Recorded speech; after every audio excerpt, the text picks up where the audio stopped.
안녕하세요. 디모데전서 1장에 있는 말씀입니다. 3절 내가 마게도니아로 갈 때 너희를 권하여 에베소에 머물라 한 것은 어떤 사람들은 명하여 다른 교훈을 가르치지 말며 신화와 끝없는 족보에 몰두하지 말게 하려 함이라. 이런 것은 믿음 안에 있는 하나님의 경륜을 이름보다 도리어 변론을 내리는 것이라. 이 교훈의 목적은 청결한 마음과 선한 양심과 거짓이 없는 믿음에서 나오는 것이거늘 사람들이 이에 벗어나 헛된 말을 빠져 율법 선생이 되려 하나 자기가 말하는 것이나 자기가 확증하는 것도 깨닫지 못하는도다. 아멘.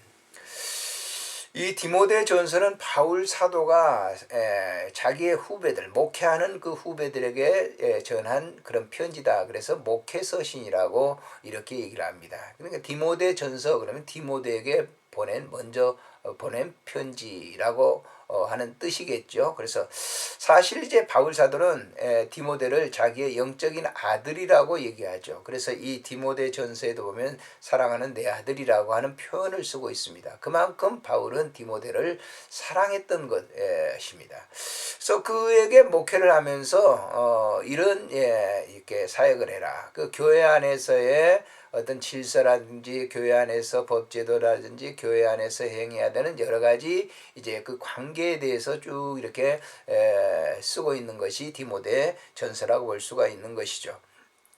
3절에 보니까 내가 마게도니아로 갈 때에 너를 권하여 에베소에 머물라 한 것은 어떤 사람들을 명하여 다른 교훈을 가르치지 말며 그랬어요.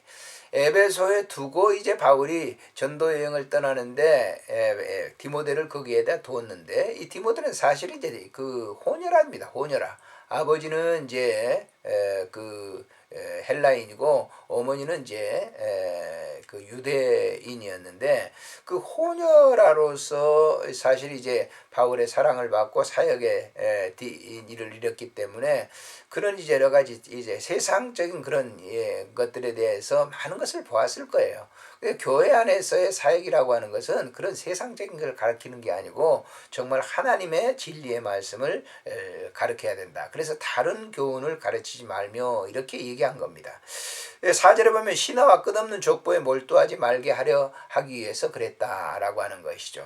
헬라 사람들은 뭐예요? 끝없는 신화에 대해서 얘기를 하잖아요. 아버지의 삶의 모습을 보면서 그런 걸 배웠을 거예요. 근데 그런 것에 몰두하지 말라라고 하는 것이죠. 이런 것은 믿음 안에 있는 하나님의 경륜을 이름보다 도리어 변론을 내는 것이다 라고 하는 거예요. 논쟁을 하는 것이죠. 깨도 끊임없는 논쟁. 이런 것들은 좋지 않는 것이기 때문에 그렇게 해서는 안 된다. 이 교훈의 목적은 청결한 마음과 선한 양심과 거짓이 없는 믿음에 나오는 사랑이거늘. 그래서 이 교훈이라고 하는 것은 복음 안에서 이루어지는 교훈을 얘기하고 있죠.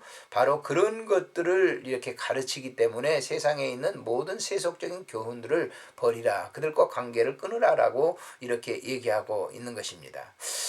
자, 이 6절 7절에 보면 사람들이 이에서 벗어나 헛된 말에 빠져 율법의 선생이 되려 하나 자기가 말하는 것이나 자기가 확증하는 것을 깨닫지 못하는도다. 사실 일반적인 세상적인 그런 지식이라고 하는 것들은 자기도 알지 못하는 얘기를 말하는 경우가 굉장히 많습니다. 많은 학자들이라고 하는 사람들도 얘기를 들어보면 그 무슨 얘기를 하는 건지 잘 이렇게 이해가 되지 않는 그 쓸데없는 그런 얘기를 가지고 연구를 하는 그런 경우들이 굉장히 많아요. 철학이라고 하는 것도 보면 괜히 쓸데없는 거 가지고 계속 사색하고 그걸 갖다 생각하는 그런 경우도 있죠. 많은 지식 서적들을 이렇게 봅니다. 물론 인간적인 그런 인간적으로 살아가는 삶의 여정에 도움이 되겠지만은 그럼 결국 이제 성경 앞에서는 아무 쓸모없는 그런 쓸데없는 그런 얘기를 하란 말이에요. 그런 모든 지식들을 다 집합해가지고 족껍데기 하나 넣어도 되지 않는 그런 지식들의 얘기를 이렇게 얘기하는 그런 경우가 많죠. 그래서 그런 것들을 바울은 철저하게 버리라고 얘기를 하는 것이죠. 8절에 그래서 그렇기 때문에 이렇게 얘기잖아요. 그러나 율법은 사람이 그것을 적절하게만 쓰면 선한 것임을 우리가 안다라고 하는 거예요. 율법과 세상에 있는 학문과는 차이가 난다라고 하는 거예요. 사실 어떻게 보면 율법이라고 하는 것은 구약 성경에 의해서 나온 것이기 때문에 그것도 일시적으로 도움이 될 수 있는 것이자는 완벽한 것은 되지 않는다라고 하는 얘기죠. 그래서 바울은 디모데에게 세상의 학문이나 세상의 신화나 세상에 말하는 그것 가지고 사역을 해서는 안 된다라고 하는 것을 여기서 얘기를 해주고 있는 것입니다. 안녕히 계십시오.